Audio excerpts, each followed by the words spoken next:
Welcome to the Duopoly Report. This is Steve Caviedes. Well, it's been an interesting week again in news. It was quiet for a bit, but things are heating up again.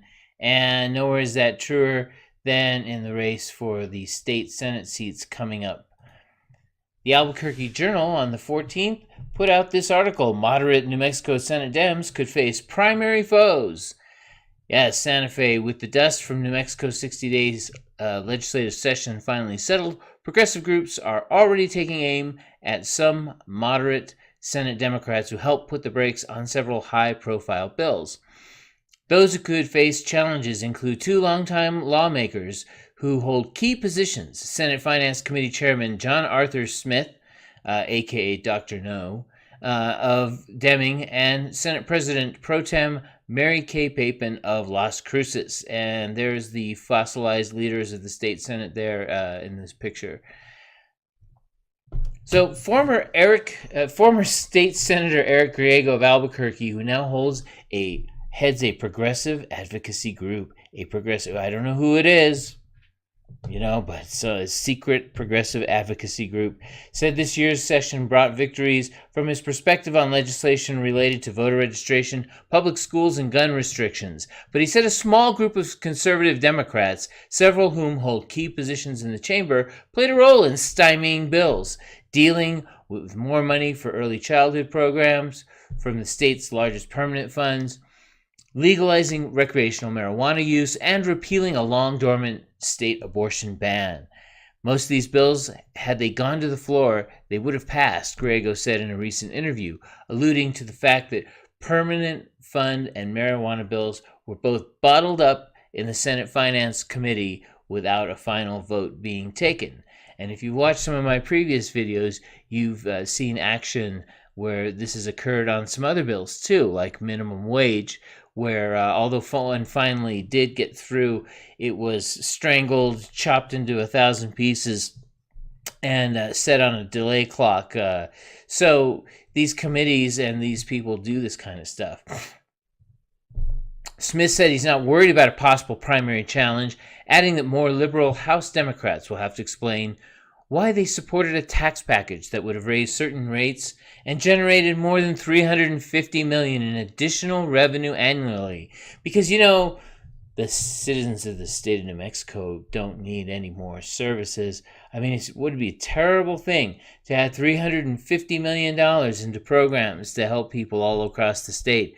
Boy, it's going to be hard for liberal Democrats to defend that.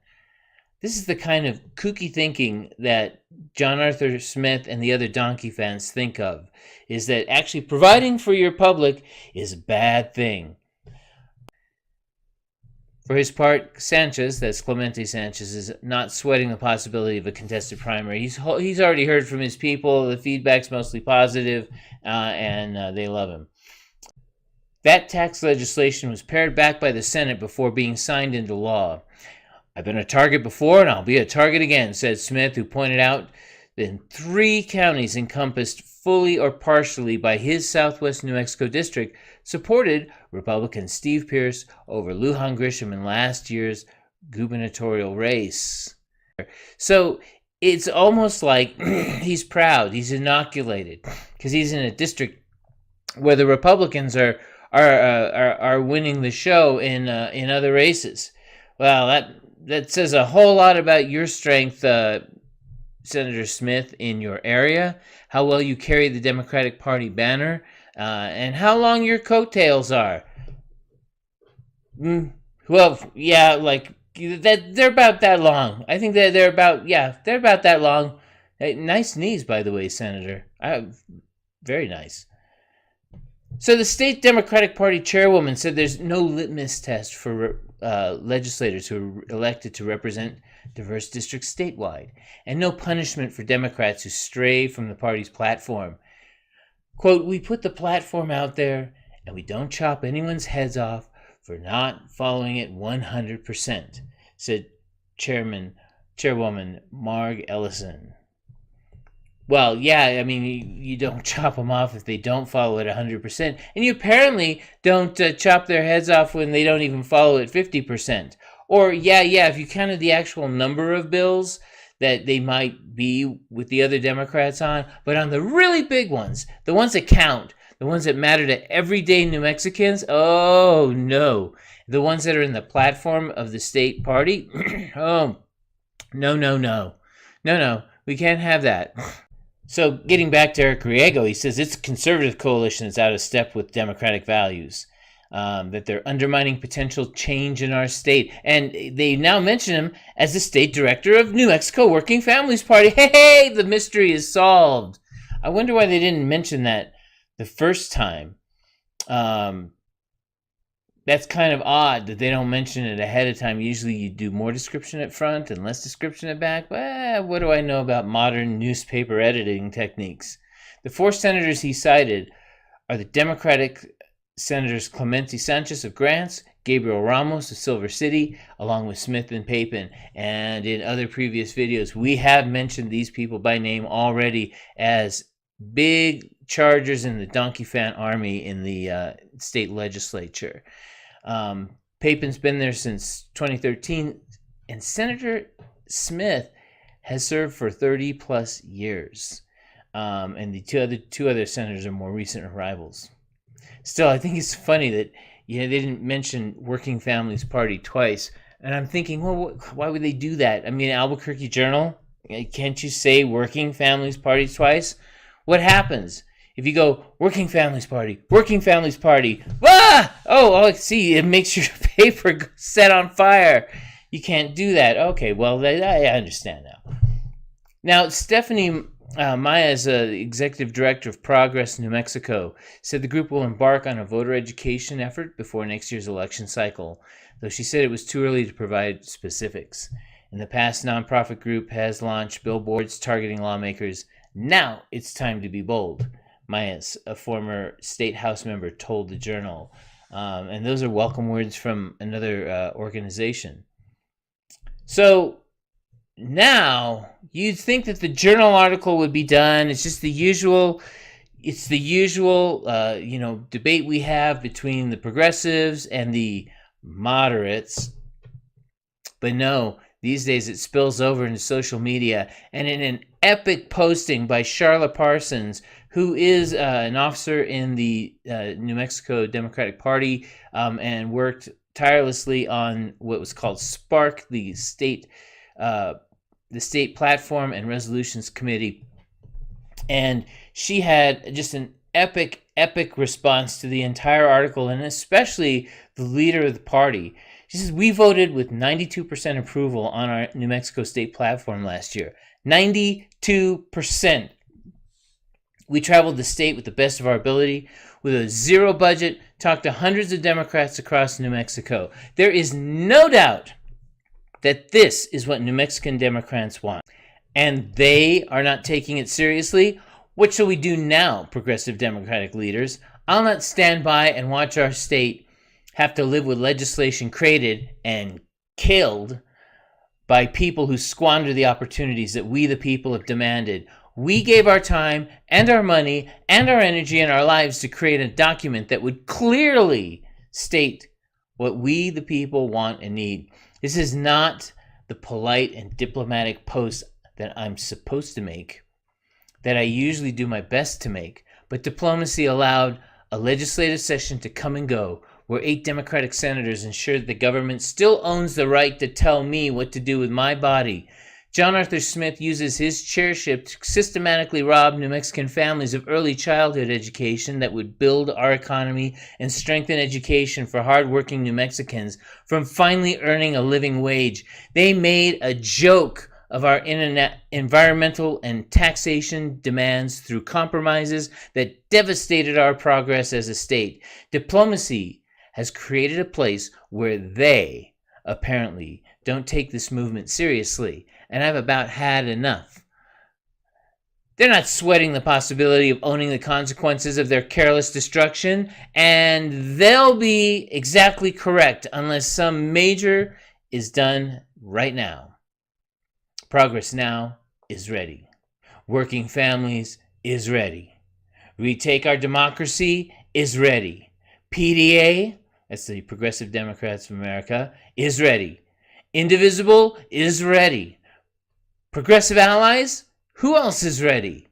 The time is now to create a state and country that works for all people. Hashtag we will be seen. Hashtag we will be heard. Hashtag NMPaul 2020 is coming. Stand together. This is a brilliant, brilliant response to two things. The influence of these Donkeyphants in derailing what New Mexico needs, the issue of the party platform and should it stand for something or not, and if not, why are we even bothering?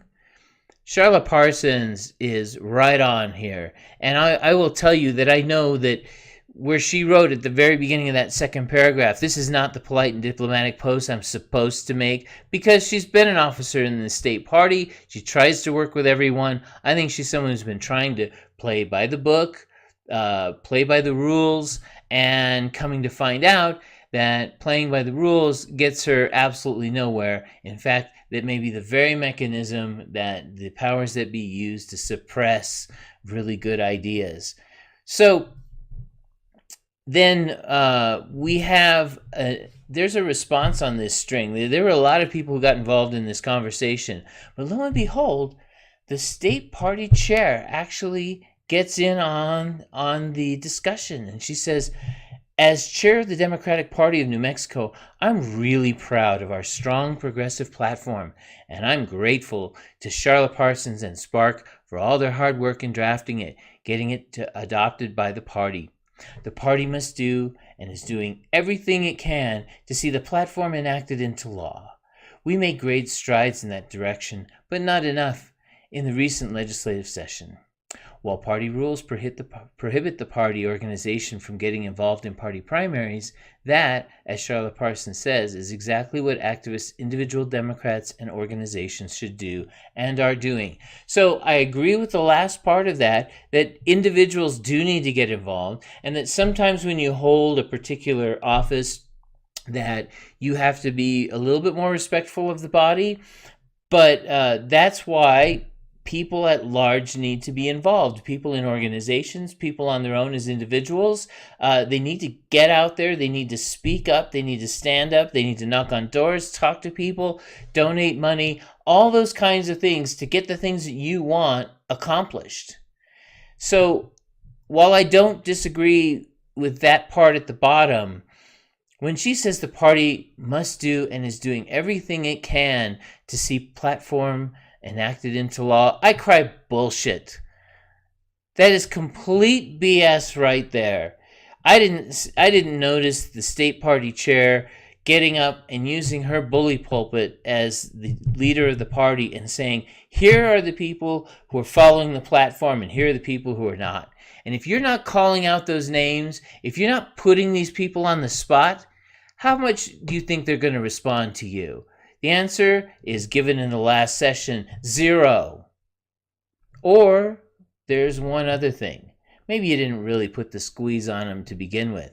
Maybe you really didn't believe in all of this stuff. I mean, not really. Not when, push comes to shove. That's the only other thing I can think of. But so here again, you see a very interesting situation where we've got Donkeyphants running amok in the state Senate. We've got a party chair who doesn't really feel like it's her job to do anything about it, even though she loves the platform that the whole party organization made and would like to campaign on and be about. But these Donkeyphants are definitely not with a lot of the things in the party platform. And this is the ongoing, continuing problem of the Democratic Party in this state and in this country. They can't stand on anything except for apparently just say whatever you want to get reelected wherever you're at, and then to hell with, any kind of consistency.